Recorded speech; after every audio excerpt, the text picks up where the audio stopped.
One more Friday and అర్థం కాని టైటిల్తోన వచ్చిన one more dubbing cinema Narivetta pronunciation కరెక్టే అనుకుంటా. తెలవదు మరి మలయాళం సినిమా ఇది Tovino Thomas lead actor last week కేరళలో రిలీజ్ అయింది, మలయాళంలో రిలీజ్ అయింది. అదే రోజు తెలుగులో కూడా రిలీజ్ అవ్వాల్సి ఉండే అంట. తోడేలు వేట అని కూడా ఏదో టైటిల్ చెప్పిరు ఆ టైంలో, బట్ అదేం కాకుండా ఒరిజినల్ టైటిల్తోనే రిలీజ్ అయింది తెలుగులో ఈ రోజు. అంటే ముప్పెత మేసో సినిమా ఎట్లుంది అంటే, మనకు తెలుసు తమిళనాడులో సేవియర్లు ఎక్కువ. ఎవరు ఫేమస్? సేవియర్ సూరి ఉన్నాడా, సేవియర్ విజయ్ ఉంటారు, ఎప్పుడు సేవియర్ ధనుష్ ఉన్నాడు. మరి వీళ్ళని చూసి ఇన్స్పైర్ అయిండో ఏందో నాకు తెలవదు. కొత్తగా మార్కెట్లోకి సేవియర్ టోవినో థామస్ వచ్చిండు.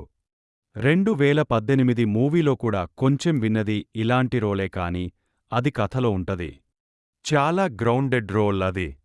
కానీ నరివెట్టలో it's a proper saviour role. Basically Jai Bhim template. ఇది ఒక యంగ్ మ్యాన్ ఉంటాడు ఊర్లో.